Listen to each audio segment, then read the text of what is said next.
बच्चों, इस वर्ष आपके लिए virtual training centre Dasturwadi Dadar Mumbai से एक नया YouTube चैनल निर्मित किया गया है। इसका नाम है BMC VTC हिंदी चैनल और यह है इसका लोगो। महाराष्ट्र राज्य शैक्षणिक संशोधन व प्रशिक्षण परिषद विद्या परिषद द्वारा निर्धारित अभ्यासक्रम तथा महाराष्ट्र राज्य पाठ्यपुस्तक निर्मिति व अभ्यासक्रम संशोधन मंडल द्वारा निर्मित पाठ्यपुस्तकों पर आधारित कक्षा 1 से 10वीं तक पाठ निहाय शैक्षणिक वीडियो देखने के लिए BMC VTC हिंदी चैनल को लॉग इन एवं सब्सक्राइब करें।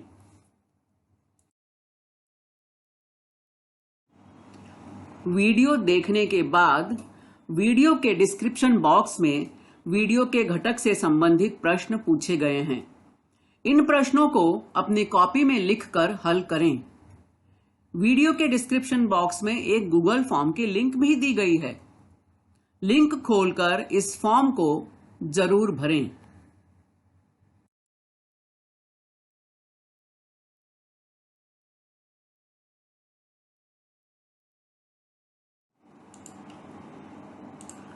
अभी जिस लिंक के बारे में मैंने बात की वह लिंक यहां दी गई है, तो डिस्क्रिप्शन बॉक्स में यह लिंक आपको मिलेगी।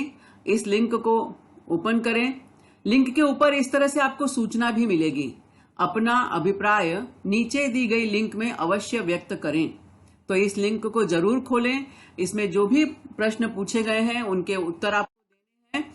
बहुत ही सरल और सामान्य प्रश्न है, इसलिए आप सभी से विनम्र निवेदन है कि इस लिंक को जरूर खोलें और इसे भरें। जैसे ही आप दी गई लिंक को क्लिक करते हैं, इस तरह से गूगल फॉर्म आपके सामने खुल जाएगा, जिसमें ऊपर लिखा हुआ है BMC VTC चैनल में आपका स्वागत है। वीडियो देखने के बाद अपने सुझाव मत अवश्य दें। तो उस फॉर्म में आपको इस तरह से जानकारी पूछी गई है आपसे। आपका नाम, तो यहां आप अपना नाम लिखेंगे। आपकी पाठशाला का नाम, अपनी शाला का नाम लिखना है आपको यहां पर। तो चलो एक प्रैक्टिकल करके देखते हैं कि हम जब मोबाइल में अपना चैनल खोलते हैं तो हमें किस तरह से दिखाई देता है। यह मैंने अपना चैनल खोला है BMC VTC हिंदी चैनल और भूगोल का पहला पाठ है पृथ्वी और रेखा जाल। इस वीडियो के हम स्क्रीन के हम दाईं ओर देख रहे हैं, एक छोटा सा चिन्ह बना हुआ है। जब इस चिन्ह को हम क्लिक करते हैं तो इसी के नीचे खुल जाता है डिस्क्रिप्शन बॉक्स।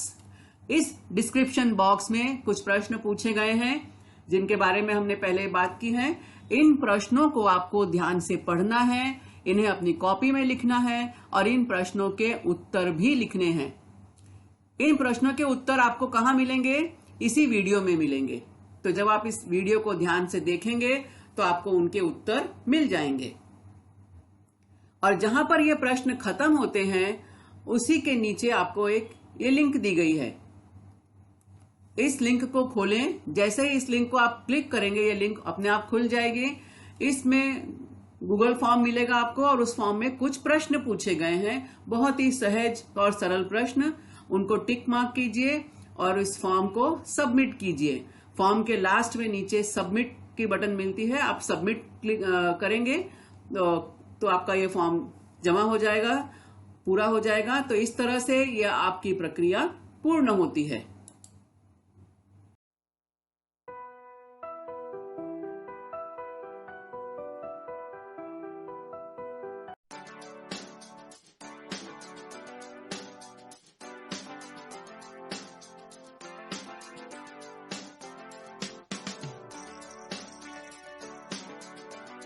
नमस्कार, प्रणाम, आदाब। वर्चुअल क्लास स्टूडियो में आप सभी का हार्दिक स्वागत। कोविड-19 के प्रादुर्भाव की वजह से आज सभी विद्यार्थियों के लिए शाला में प्रत्यक्ष शिक्षा लेना मुश्किल हो रहा है। इस मुश्किल घड़ी में बृहन मुंबई महानगर पालिका ने एक सराहनीय कदम उठाया है और YouTube चैनल की शुरुआत की है। अपने इस YouTube चैनल के अंतर्गत हम शिक्षक आपके समक्ष अपने अपने विषय से संबंधित वीडियो लेकर आते रहेंगे। तो आज मैं श्रीमती पूर्णिमा पांडे वर्चुअल क्लास से उपस्थित हूँ अपना एक विषय और अपना एक घटक लेकर। तो चलें अपने विषय की ओर। इतिहास और राजनीति विज्ञान कक्षा 10वीं, पाठ 1, इतिहास लेखन पश्चिमी परंपरा, भाग 1। प्राचीन से आधुनिक कालखंड के इतिहास की विश्लेषणात्मक समीक्षा करने के बाद हमारे विद्यार्थी सक्षम होते हैं इतिहास लेखन की परंपरा स्पष्ट करने में, भारतीय इतिहास के विभिन्न कालखंडों का विश्लेषणात्मक एवं तुलनात्मक अध्ययन करने में, भारत तथा विश्व में हुए ऐतिहासिक शोध कार्यों की जानकारी प्राप्त करने में। और इतिहास विशुद्ध विज्ञान का अध्ययन विषय है, यह बता सकते हैं विद्यार्थी हमारे। इतिहास लेखन पश्चिमी परंपरा, इसके पहले वाले वीडियो में हमने जाना यूरोप में वैज्ञानिक दृष्टिकोण का विकास और इतिहास लेखन के बारे में। आज हम जानेंगे यूरोप के कुछ महत्वपूर्ण विचारकों के बारे में जिन्होंने इतिहास लेखन को एक नई दिशा दी। 18वीं शताब्दी तक यूरोप में दर्शन और विज्ञान क्षेत्रों में उल्लेखनीय प्रगति हुई। यूरोप और अमेरिका में इतिहास और इतिहास का लेखन ऐसे विषयों पर बहुत विचार मंथन हुआ। इसके पहले लोगों को लगता था कि विज्ञान महत्वपूर्ण विषय है, गणित महत्वपूर्ण विषय है, लेकिन 18वीं शताब्दी के बाद अन्य विषयों में भी काफी विचार मंथन शुरू हुआ। वैज्ञानिक पद्धति का उपयोग करते हुए सामाजिक और ऐतिहासिक यथार्थों का भी अध्ययन करना संभव है, यह दृष्टिकोण लोगों में विकसित होने लगा। इतिहास लेखन के विज्ञान का विकास होने में अनेक विचारकों का योगदान प्राप्त हुआ। उनमें से कुछ महत्वपूर्ण विचारकों की जानकारी आज हम प्राप्त करेंगे। 1.4 महत्वपूर्ण विचारक इस खंड के अंतर्गत। आइए सबसे पहले हम जानते हैं फ्रांसीसी दार्शनिक रेने देकार्त के बारे में। रेने देकार्त का जन्म 1596 ईस्वी और उनकी मृत्यु का काल है 1650 ईस्वी। रेने देकार्त ने एक बहुत ही महत्वपूर्ण बात ये कही कि ऐतिहासिक साधनों की हम जब बात करते हैं तो उसमें हम जब कागजातों या दस्तावेजों की बात करते हैं तो उनकी विश्वसनीयता की जांच बहुत जरूरी है।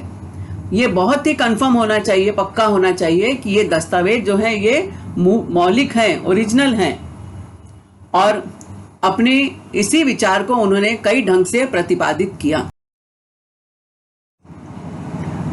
उनकी एक बहुत ही महत्वपूर्ण किताब है डिस्कोर्स ऑन द मेथड, और इस ग्रंथ में उन्होंने जो इतिहास का अनुसंधान हुआ चाहे किसी अन्य विषय का, वह अनुसंधान वैज्ञानिक अनुसंधान की दृष्टि से होना चाहिए। और एक बहुत ही महत्वपूर्ण नियम उन्होंने ये रखा कि जब तक कोई बात सत्य है ऐसा निसंदेह रूप से स्थापित नहीं हो जाता, तब तक उसे कदापि स्वीकार नहीं करना चाहिए। यानी कोई बात हमारे सामने आ गई, कोई हमारे दस्तावेज भी हमारे सामने आ गया और हमें उसमें कोई जानकारी मिलती है, लेकिन हमें उसकी गहन जांच पड़ताल करनी चाहिए। और जब तक वो जांच पड़ताल एकदम से सिद्ध ना हो जाए कि हाँ ये जो बात है सही है, तब तक उसे हमें स्वीकार नहीं करना चाहिए। अगले महत्वपूर्ण दार्शनिक हैं फ्रेंच दार्शनिक वोल्टियर। वोल्टियर का वास्तविक नाम था फ्रांसवा मरी अरुए। आपका जन्म समय है 1694 ईस्वी और मृत्यु का काल है 1778 ईस्वी। आपने इतिहास के लेखन हेतु यह विचार प्रस्तुत किया कि मात्र वस्तुनिष्ठ सत्य और घटनाओं के कालक्रम तक ध्यान केंद्रित न करते हुए तत्कालीन समाज में प्रचलित परंपराएं, व्यापार, आर्थिक व्यवस्था, कृषि आदि घटकों का भी विचार करना आवश्यक है। वोल्टियर ने कहा कि हमें केवल इतिहास में घटनाएं घटित हुई, कौन से समय में घटित हुई, उनका कालखंड ही सिर्फ मत देखो और सिर्फ बड़े बड़े राजाओं की बातें मत देखो, बल्कि उस कालखंड में तत्कालीन समाज में सामाजिक परंपराएं कौन कौन सी थी, समाज में व्यापार कैसे होता था, समाज की इकोनॉमी, आर्थिक व्यवस्था कैसी चलती थी, ऐसे बहुत सारे मुद्दों पर हमें विचार करना चाहिए। और इस कारण क्या हुआ, इस कारण इतिहास को प्रस्तुत करते समय या उसकी रचना करते समय मानवीय जीवन का सर्वांगीण विचार, मानवीय जीवन के हर पहलू पर विचार किया जाना चाहिए। इस विचार को बल मिला और इस दृष्टि से हम वोल्टेयर को आधुनिक इतिहास लेखन का जनक भी कहते हैं। अगले महत्वपूर्ण विचारक हैं जर्मन दार्शनिक George Willem Frederick Hegel.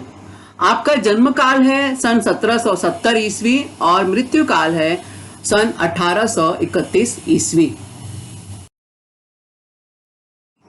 George Willem Frederick जी का कहना था कि ऐतिहासिक यथार्थ या वास्तविकता को तर्क शुद्धता पद्धति द्वारा प्रस्तुत किया जाना चाहिए।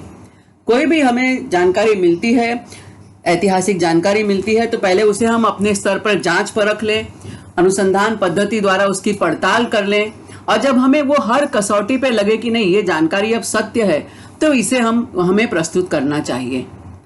दूसरा उनका कहना था कि इतिहास का घटनाक्रम प्रगति के चरणों को दर्शाता है, यानी कोई घटना किसी कालखंड में घटित हुई है तो वह आगे आगे हम जब उसके कालखंड को देखते हैं तो उस घटना में उत्तरोत्तर वृद्धि होती है, तो वो घटनाक्रम जो है वो आगे की ओर चलता है। यदि हम भारत के इतिहास के परिप्रेक्ष्य में देखें और हम देखते हैं सन 1600 ईस्वी के बाद का जो शतक है, जो शताब्दी है, उसमें हम देखते हैं तो ब्रिटिश ईस्ट इंडिया कंपनी ने भारत में प्रवेश किया। एक व्यापारी के रूप में ये कंपनी आई, सूरत में इन्होंने पहली अपनी कोठी स्थापित की और धीरे धीरे इन्होंने पूरे भारत में अपना पैर पसारना शुरू कर दिया। अब यदि हम सन 1700 के शताब्दी में हम पहुंचते हैं तो हम देखते हैं कि लगभग पूरे भारतवर्ष पर ये ब्रिटिश ईस्ट इंडिया कंपनी ने अपने पैर जमा लिए थे। इस समय यहाँ पर डच कंपनीज भी आ गई थी, फ्रेंच कंपनीज भी आ गई थी। इन सब में आपस में सत्ता की मारामारी भी थी। तो ये सब सारी चीजें हम देखते हैं। फिर भी ब्रिटिश ईस्ट इंडिया कंपनी वो ज्यादा हावी थी, ज्यादा प्रभावी थी और उसने इन सभी को पछाड़ कर अपना एक वर्चस्व कायम कर लिया था। अब हम देखते हैं 1800 की शताब्दी यदि हम देखें तो उस समय हम क्या देखते हैं कि British east India company Bharat के अधिकांश रियासतों पर अपने पैर जमा चुकी थी। वहां के लोगों पर, वहां के शासकों पर अपना उन्होंने वरद हस्त रख दिया था और धीरे धीरे उनके दिखावे के लिए थे कि वो उनके संरक्षक हैं, और लेकिन वो धीरे धीरे उसको हथिया रहे थे। तो इस तरह से पूरे भारतवर्ष में हम देखें तो ब्रिटिश ईस्ट इंडिया कंपनी एक तरह से अपना पैर जमा चुकी थी और भारतीय जनता में इसके प्रति, उनके विरोध के प्रति सुगबुगाहट भी शुरू हो गई थी। हम उस समय देखते हैं 1857 की क्रांति हम देखते हैं कि जब रानी लक्ष्मीबाई ने बिगुल बजा दिया कि मैं अपनी झांसी नहीं दूंगी। मेरठ में सैनिकों का विद्रोह, इस मोपला के किसानों का विद्रोह, यानी चंपारण के किसानों का विद्रोह, चारों तरफ से हमें विद्रोह की खबरें मिलती हैं। और एक हम देखते हैं कि यहाँ की जो आम जनता थी वह ब्रिटिश ईस्ट इंडिया कंपनी के खिलाफ खड़ी हो गई थी। उसके आगे हम चलते हैं सन 1900 की शताब्दी में यदि हम प्रवेश करते हैं तो हम देखते हैं कि किस तरह से अंग्रेजों ने 1857 की क्रांति को विफल कर दिया। ब्रिटिश ईस्ट इंडिया कंपनी के जो शासन को खत्म करते हुए ब्रिटिश साम्राज्य ने यहाँ पर अपना कब्जा कर लिया। अब ब्रिटिश ईस्ट इंडिया कंपनी खत्म हो गई थी और ब्रिटिश साम्राज्य का सीधे सीधे जो ब्रिटिश शासक थे सीधे सीधे उनका कब्जा हमारे देश पर हो गया था। अब 1900 का शतक ऐसा था उस समय में कि भारतीय जनता में फिर से विद्रोह की आग जाग रही थी। वो फिर से अपनी आजादी के प्रति आशावान हो उठे थे और उसके लिए उन्होंने प्रयास भी शुरू कर दिए थे। अनेक बड़े बड़े महापुरुष, बड़े बड़े क्रांतिकारियों को हम इस संदर्भ में देखते हैं यहाँ पर।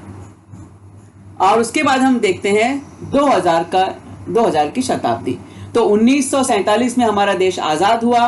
अनेक संघर्षों को झेलते हुए अनेक लोगों ने अपनी कुर्बानी दी, अपनी जान गंवा दी, फांसी झूल गए, लेकिन अंततः उसका परिणाम यह हुआ कि हमारे देश को आज़ादी मिली। और उसके बाद देश ने बहुत कठिन समय देखा। हमें शून्य से शुरुआत करनी थी। हमारे प्रशासकों ने, हमारे सरकार ने बहुत प्रयास किए हमारे देश के उन्नति के लिए, और आज हम देखते हैं कि हमारा देश आज एक विश्व में एक बहुत ही मजबूत लोकतंत्र को लेकर खड़ा है। दुनिया का सबसे बड़ा लोकतंत्र है हमारा देश। तो ये जो घटनाक्रम हुआ ये प्रगति की ओर चला। चाहे वो ब्रिटिश साम्राज्य की प्रगति हुई, फिर ब्रिटिश साम्राज्य के रूप में तो उनकी प्रगति थी, और हमारे जनता की भी तो प्रगति हुई ना। जनता ने भी अपने आजादी के लिए लड़ना शुरू किया और इस तरह से वो आगे बढ़ते गए। तो अनेक दार्शनिकों को यह विश्वास हो गया इस तरह से कि हालांकि इतिहास की अध्ययन पद्धति जो है वो विज्ञान की पद्धतियों से अलग है, लेकिन फिर भी इसकी गुणवत्ता कहीं कम नहीं है ना। तो यहां हम देख रहे हैं लगातार प्रगति। तो इतिहास की प्रस्तुति अथवा संरचना में इतिहासकार को समय समय पर उपलब्ध होने वाले प्रमाणों के अनुसार बदलते जाना स्वाभाविक है। और ये एक बहुत ही महत्वपूर्ण मुद्दा है ये, कि समय के साथ साथ हमें कुछ प्रमाण यदि और मिलते हैं तो कई बार हमें लगता है कि आज जो हमें प्रमाण मिले उससे कुछ और बात सिद्ध हो रही है, कुछ समय के बाद कुछ और प्रमाण मिल जाते हैं। जैसे हम कोई उत्खनन में हमें कोई चीज मालूम पड़ती है और उस समय उसकी जांच पड़ताल से कुछ चीजें सामने आती हैं, फिर कुछ समय बाद कुछ और उसमें रिसर्च होती है, कुछ और वैज्ञानिक पद्धति से अनुसंधान होता है, कुछ और नए मुद्दे निकल कर आते हैं। तो इतिहासकारों को इन सब चीजों को मानते जाना चाहिए, किसी चीज पर हठ नहीं करना चाहिए। तो इसीलिए प्रमाणों के अनुसार बदलते जाना स्वाभाविक है और बदलना भी चाहिए। हेगेल के व्याख्यानों और लेखों का संकलन इनसाइक्लोपीडिया ऑफ फिलोसॉफिकल साइंसेज नामक पुस्तक में मिलता है, और उनके द्वारा लिखित रीजन इन हिस्ट्री यह पुस्तक भी बहुचर्चित है। अगले महत्वपूर्ण विचारक हैं लियोपोल्ड वॉन रांके। आपका जन्मकाल समय है 1795 ईस्वी और मृत्यु काल समय है 1886 ईस्वी। 19वीं शताब्दी में किए जा रहे इतिहास लेखन की पद्धति पर प्रमुखतः बर्लिन विश्वविद्यालय के लियोपोल्ड वॉन रांके के विचारों का प्रभाव दिखाई देता है। उन्होंने बताया कि इतिहास विषय के अनुसंधान में विश्लेषणात्मक पद्धति किस प्रकार की होनी चाहिए।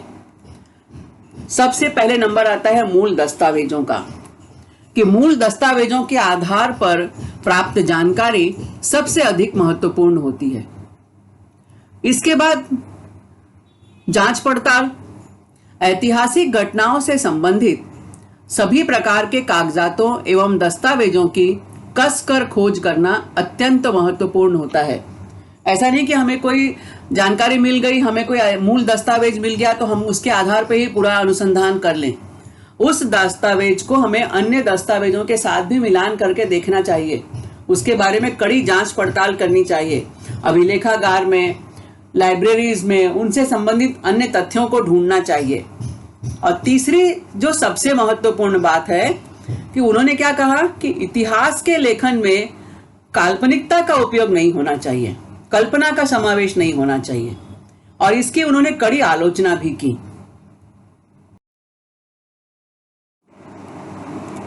उनके विविध लेखों का संकलन the theory and practice of history इस बुक में है, और दूसरी एक उनकी किताब है the secret of world history. ये दो उनके महत्वपूर्ण ग्रंथ हैं और उनके विविध लेखों का इसमें संकलन किया गया है। अगले महत्वपूर्ण विचारक हैं कार्ल मार्क्स।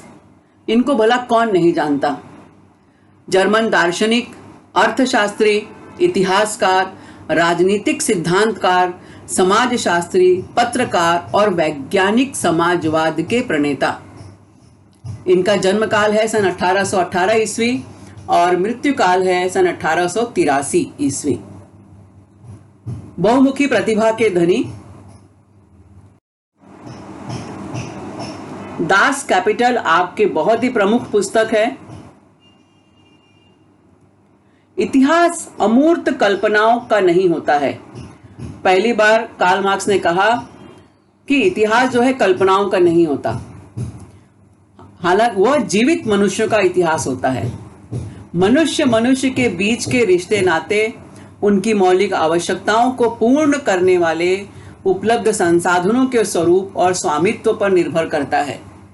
यानी समाज में जो लोग रहते हैं, समाज में मनुष्य जो रहता है, उनमें आपस के रिश्ते और उनकी जो आवश्यकताओं को पूर्ण करने वाला जो उपलब्ध संसाधन है, वो किस रूप में संसाधन किस रूप में उपलब्ध है, और सबसे बड़ी बात कि वो संसाधन पर किसका हक है, किसका स्वामित्व है, और इसी पर हमारा समाज का ढांचा निर्भर करता है। और यही जो समाज में उस समय जो मनुष्य उसको झेलता है, जो उसकी अर्थव्यवस्था बनती है, जो उसकी सामाजिक स्थितियां बनती हैं, ये सारी चीजें इतिहास बनती हैं और इन्हीं के आधार पर इतिहास लिखा जाता है। इतिहास गढ़ा नहीं जाता है, क्योंकि वो कल्पनाओं की बात नहीं है। यहाँ पर हम कुछ बंधी हुई मुट्ठियां देख रहे हैं। छोटी मुट्ठी है, बड़ी मुट्ठी है, अलग अलग रंग दिखाई दे रहे हैं। समाज के हर व्यक्ति का प्रतिनिधित्व करती हैं ये मुट्ठियां, और बंधी हुई मुट्ठियां जो हैं वो आक्रोश दिखाती हैं, अपने हक की आवाज को उठाती हैं। और मानव का इतिहास, समूचे मानव जाति का इतिहास ऐसे ही वर्ग संघर्ष का इतिहास है। जिस वर्ग के नियंत्रण में उत्पादन के संसाधन होते हैं, वह वर्ग अन्य वर्गों का आर्थिक शोषण करता है। यानी एक मालिक है, एक नौकर है, जिसके पास पूरी कैपिटल है, पूंजी है, उसके पास सारी चीजों पर उसका कब्जा है, और दूसरे लोग जो है उन चीजों को उपयोग में ला रहे हैं। तो जिसके पास मालिकाना हक है, जो स्वामी है, वह जो है दूसरे लोगों का शोषण करता है।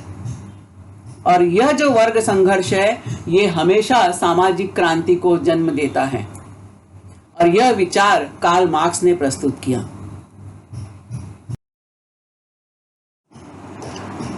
एनेल्स प्रणाली क्या है? ये एनेल्स प्रणाली, एनेल्स प्रणाली का प्रारंभ करने और उसे विकसित करने का श्रेय फ्रांसीसी इतिहासकारों को दिया जाता है। तो आइए जानते हैं क्या है ये एनेल्स सिस्टम। 20वीं शताब्दी के प्रारंभ में फ्रांस में एनेल्स नाम से जाने वाली इतिहास लेखन की प्रणाली का उदय हुआ। यानी इतिहास लेखन की एक प्रक्रिया थी, एक सिस्टम था जो फ्रांस में शुरू हुआ। कब शुरू हुआ?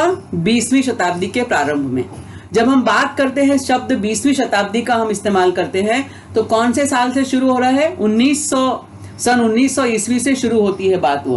तो 1900 ईस्वी सन शुरू हुआ, तो उसे हम कहते हैं 20वीं शताब्दी। जैसे वर्तमान में इस समय क्या सन चल रहा है? 2021। तो इसे हम कौन सा साल कहते हैं? इसे हम कहते हैं 21वीं शताब्दी। तो जैसे ही 2000 सन ईस्वी 2000 शुरू हुआ, तो हमने कहा कि हमने 21वीं शताब्दी में प्रवेश कर लिया। तो वैसे ही हम जब 20वीं शताब्दी कहते हैं, तो इसका मतलब है सन 1900 के आज से शुरू होने वाला समय। तो 20वीं शताब्दी के प्रारंभ में फ्रांस में यह एनेल्स सिस्टम शुरू हुआ। इसके पहले क्या था कि इतिहास के अध्ययन में हम क्या पढ़ते थे? राजनीतिक गतिविधियां, राजाओं के बारे में, महान नेताओं के बारे में, उनकी राजनीति, कूटनीति और युद्ध, इनके बारे में हम पढ़ा करते थे। तो इतिहास में हम इन्हीं चीजों को स्थान देते थे। लेकिन एनेल्स प्रणाली में क्या आया कि ये केवल यही इतिहास नहीं है। तत्कालीन कालखंड में, यानी यदि हम सन 1400 ईस्वी की बात कर रहे हैं या ईसा पूर्व समय की बात कर रहे हैं, तो केवल उस समय के राजा, वहां का समाज, वहां का युद्ध, केवल यही महत्वपूर्ण नहीं है। उसके साथ साथ और क्या महत्वपूर्ण है? उसके साथ महत्वपूर्ण है तत्कालीन जलवायु, स्थानीय जन, वहां के लोग, वहां का रहन सहन, वहां का खान पान, वहां के किसान कौन कौन सी फसलें पैदा करते थे, उनके लिए सिंचाई की व्यवस्था क्या थी, व्यापार कौन कौन से होते थे उस समाज में, प्रौद्योगिकी, कितनी सारी टेक्नोलॉजी डेवलप थी उनके पास, यातायात के माध्यम कौन से थे, संपर्क, लोगों का एक दूसरे से संपर्क करने के साधन कौन से थे। जैसे आज हमारे पास मोबाइल है, इंटरनेट है, स्मार्टफोन है ना, बहुत सारी चीजें हमारे पास हैं। हमारे पास ट्रैवलिंग के लिए ऑटो रिक्शा है, गाड़ी है, बस है, एरोप्लेन है, शिप है, बहुत सारे यातायात के साधन हैं। तो तत्कालीन जलवायु, तत्कालीन साधन, यानी यदि हम बात करते हैं, मान लो हड़प्पा कालीन इतिहास की हम बात करते हैं, तो उस समय जलवायु कैसी थी, वहाँ के लोगों का रहन सहन कैसा था, वहाँ के किसान किस प्रकार के अनाज पैदा करते थे, कैसे वो एक दूसरे से समाज में संपर्क साधते थे, सामाजिक विभाजन किस तरह का था। अभी हमने वर्ग संघर्ष की बात की कि एक शोषित वर्ग है, एक शोषक वर्ग है, एक स्वामित्व वाला वर्ग है, एक दूसरा वर्ग है। इसके अलावा भी बहुत तरह के सामाजिक विभाजन है। तो किस तरह का सामाजिक विभाजन तत्कालीन समय में था और समाज के एक अधिकांश समूह की मानसिकता कैसी थी, इन सब विषयों का अध्ययन करना भी बहुत ही महत्वपूर्ण माना जाने लगा। और इस तरह से इतिहास लेखन में एक नया सिस्टम आया कि हमें केवल युद्ध नहीं जानना है। मान लो हम बात करते हैं द्वितीय विश्व युद्ध की, हम बात करें सेकेंड वर्ल्ड वॉर हुआ, तो हम लोग क्या पढ़ते थे पहले कि सेकेंड वर्ल्ड वॉर हुआ, इसमें इतने देशों ने भाग लिया, यहाँ से इतने मिसाइल गिरे, इतने बम गिरे, इतने लोग मरे, इतने सैनिकों को मतलब इतने सैनिक मारे गए, इस तरह की हम बातें करते थे, इतना नुकसान हुआ। लेकिन यह है कि जब सेकेंड वर्ल्ड वॉर हुआ, यानी 1939 में दूसरा विश्व युद्ध शुरू हुआ, तो उस समय किस तरह की जलवायु थी, मौसम कैसा था, सैनिक किन स्थितियों में लड़ने में सहज थे। जर्मनी की हार क्यों हुई सेकेंड वर्ल्ड वॉर में? जब हिटलर के सैनिक आगे बढ़े और वो रूस की तरफ बढ़े, रशिया की तरफ, तो वहां की जो जलवायु थी बहुत ठंडी थी और उनके जो सैनिक थे रशिया वाले, उन्होंने अपने, जब जर्मनी के सैनिक आगे बढ़ते गए तो वहां के लोग अपने खेतों को जलाते हुए, अपने संसाधन को नष्ट करते हुए आगे पीछे निकलते गए और जर्मन सैनिक आगे बढ़ते गए। अब आगे बढ़ने पर जब क्या हुआ कि उन्हें कोई संसाधन, खाने पीने की चीजें नहीं मिली और आगे पहुंचते पहुंचते वहां की जलवायु इतनी बदल गई। रशिया का जो इलाका बहुत ठंडा इलाका है, जर्मनी के सैनिकों को उस तरह की जलवायु की आदत नहीं थी और उसमें वो परेशान हो गए। तो इस तरह के तत्कालीन जलवायु कैसी। यदि हम ईसा पूर्व की बात करें, जब सिकंदर ने भारत पर आक्रमण किया, तो सिकंदर के सैनिक, सिकंदर कहाँ से आया? ग्रीस से निकला। अब ग्रीस कहाँ पर आ रहा है? यूरोप में हम देख रहे हैं कि एकदम नीचे आ रहा है ग्रीस। अब वहां से वो चलते चलते अपने हजारों लाखों सैनिकों को लेकर घोड़े पर, हाथी पर लेकर निकला। भारत पहुंचने में उसे एक लंबा समय लगा। भारत की जलवायु और ग्रीस की जलवायु में अंतर था, तो ग्रीस के सैनिक भारत की जलवायु में अपने को नहीं एडजस्ट कर पा रहे थे। तो इस तरह से जो सिकंदर जो यहाँ पर क्यों भारत को जीत नहीं सका, क्यों भारत में वो पहले ही आक्रमण के बाद वो लौट गया। सिकंदर भारत में कब्जा नहीं कर सका, भारत में प्रवेश ही नहीं कर सका। वो जब पोरस से ही पहली लड़ाई हुई और वहां पर उसको बहुत ही कठिन संघर्ष करना पड़ा और वो युद्ध बिना जीत हार के खत्म हुआ। और उसके आगे जो सिकंदर ने हिम्मत हार दी कि अब मैं इसके आगे नहीं जा सकता, क्योंकि उसके सिकंदर के सैनिक टूट चुके थे। क्यों? क्योंकि तत्कालीन जलवायु का प्रभाव था, तत्कालीन लोगों का जो असर था, वहां की जो सेना का प्रभाव था। तो इस तरह से इन सब चीजों का अध्ययन करना भी इतिहास में महत्वपूर्ण माना जाने लगा और ये थी एनल्स, इतिहास लेखन की प्रणाली।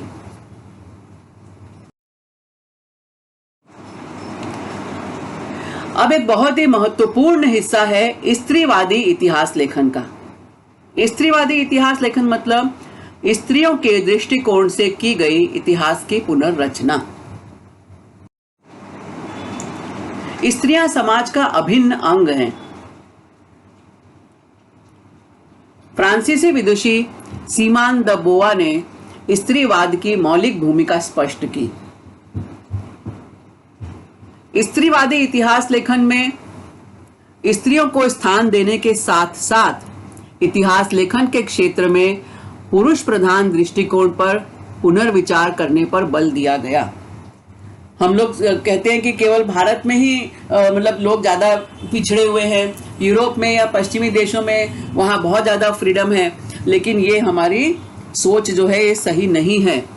पूरे पश्चिमी देशों में, यूरोपियन देशों में भी स्त्रियों को बहुत ही दमित किया गया, प्रताड़ित किया जाता था। और फ्रांसीसी विदुषी जो बहुत बड़ी विद्वान थी सीमान द बोआ, उन्होंने इसके वहां पर स्त्रियों के हक में आवाज उठाई और उन्होंने इस बात पे जोर दिया कि इतिहास लेखन में केवल पुरुष प्रधान दृष्टिकोण पर जोर न दिया जाए, क्योंकि युद्ध में जब लोग प्रभावित होते हैं तो समाज की स्त्रियां, उस देश की स्त्रियों पर कितना बड़ा असर पड़ता है। और उनके कामकाज में किस तरह से कठिनाई आती है। तो इस तरह से बहुत सी बातें थी जिस पर सीमान द बुआ ने अपने मौलिक विचार स्पष्ट किए। 1990 के ईस्वी के पश्चात हम देखते हैं कि स्त्री को एक स्वतंत्र सामाजिक वर्ग मानकर इतिहास लिखे जाने पर बल दिया गया है। यानी फिर भी काफी समय लगा, लेकिन इसकी शुरुआत तो हो चुकी थी। इसके पश्चात स्त्रियों के जीवन से जुड़े नौकरी, रोजगार, ट्रेड यूनियन, उनके लिए कार्यरत संस्थान, स्त्रियों का पारिवारिक जीवन जैसे विभिन्न पहलुओं पर विस्तार में विचार करने वाला अनुसंधान प्रारंभ।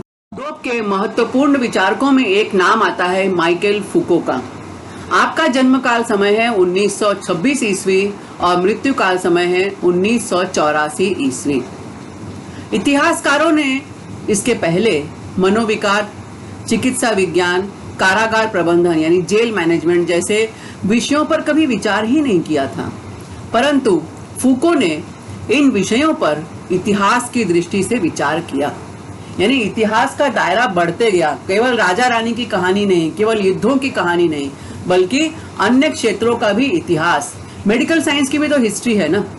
जेल मैनेजमेंट 1910 में कैसे होता था, 1708 में कैसे होता था, 2021 में कैसे हो रहा है, तो जेल मैनेजमेंट का भी एक इतिहास है। तो इन सब विषयों पर पहली बार इतिहास की दृष्टि से विचार किया माइकल फूको ने। आर्कियोलॉजी ऑफ नॉलेज, यह ग्रंथ फूको का एक बहुत ही प्रसिद्ध ग्रंथ है। इसमें उन्होंने बताया है कि इतिहास की काल क्रमानुसार अखंड रूप में प्रस्तुति अथवा रचना करने की पद्धति अनुचित है। पुरातत्व में अंतिम सत्य तक पहुंचना उद्देश्य नहीं होता, बल्कि भूतकाल में हुए परिवर्तनों का स्पष्टीकरण करने का प्रयास होता है। हम केवल घटना तक नहीं पहुंचते, लेकिन उस घटना में कारण क्या थे, उस घटना के कारण परिवर्तन क्या हुआ, इन सब चीजों के स्पष्टीकरण पर जोर देना चाहिए। ये माइकल फूको जी के विचार थे और जिन्होंने इतिहास लेखन में इस तरह की पद्धति को अपनाए जाने पर पुरजोर बल दिया था और समय के साथ साथ इन सारी चीजों को इतिहास लेखन में अपनाया गया।